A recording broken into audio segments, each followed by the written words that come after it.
The year 1913 stands as the most significant reboot in the history of the American project, a quiet revolution that replaced the foundation of a decentralized republic with the architecture of a centralized global empire.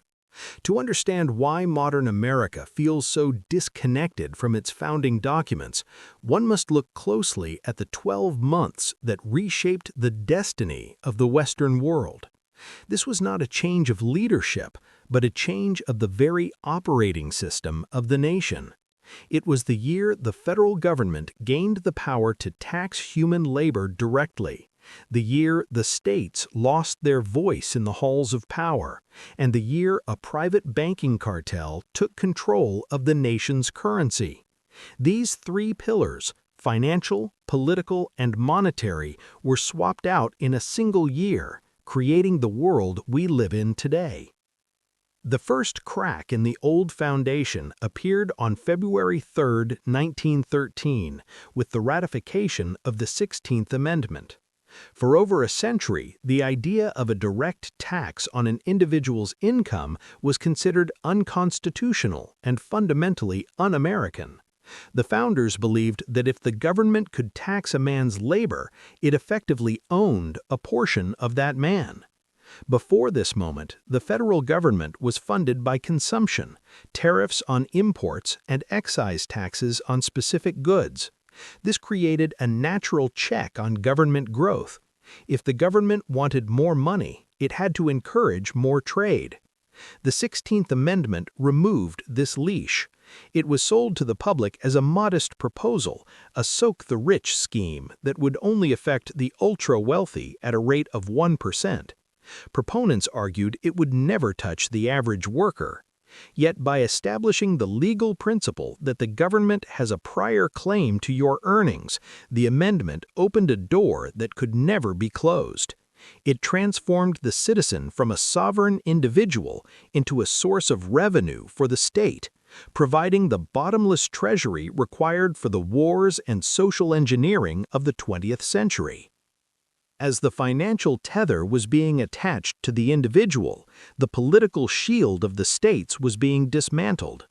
In April 1913, the 17th Amendment was ratified, changing the way United States senators were chosen. Originally, the Constitution mandated that senators be appointed by state legislatures. This was a stroke of genius by the founders to ensure federalism. The House represented the people, but the Senate represented the states as sovereign entities.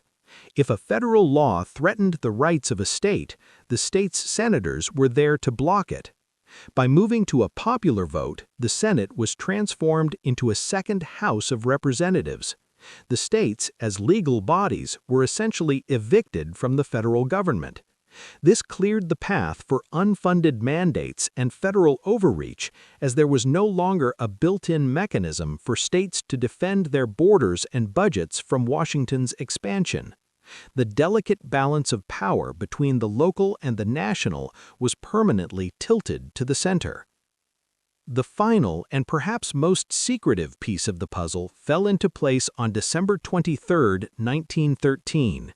While most of the country was distracted by the Christmas holiday, President Woodrow Wilson signed the Federal Reserve Act.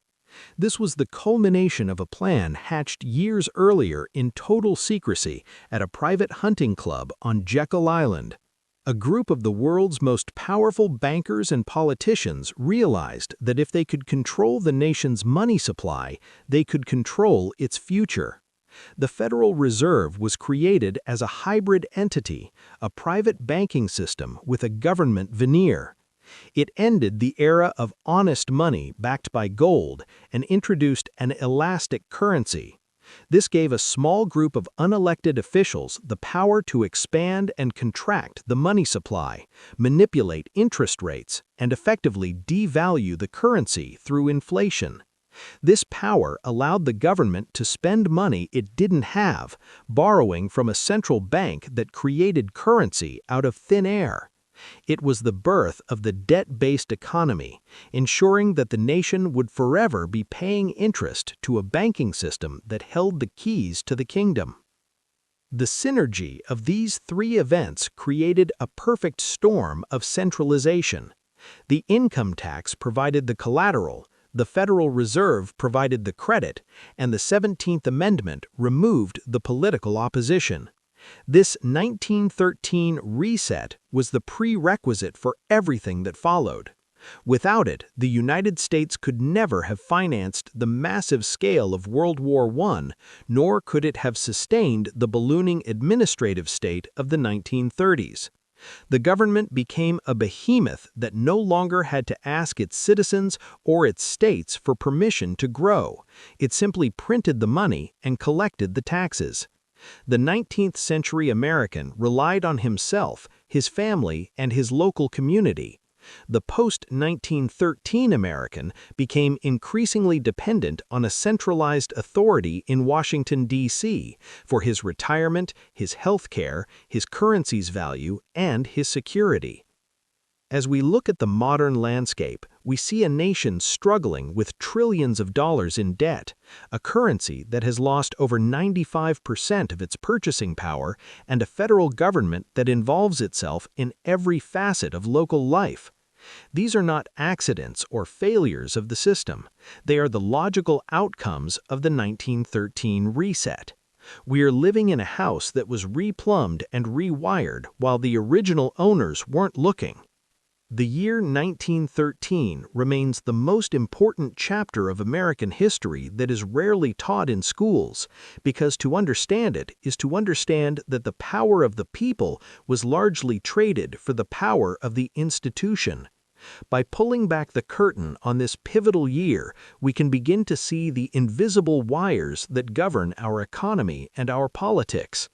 The silent revolution of 1913 didn't just change the laws, it changed the very nature of what it means to be an American, moving the country from a philosophy of liberty and localism to one of debt, taxes, and centralized control.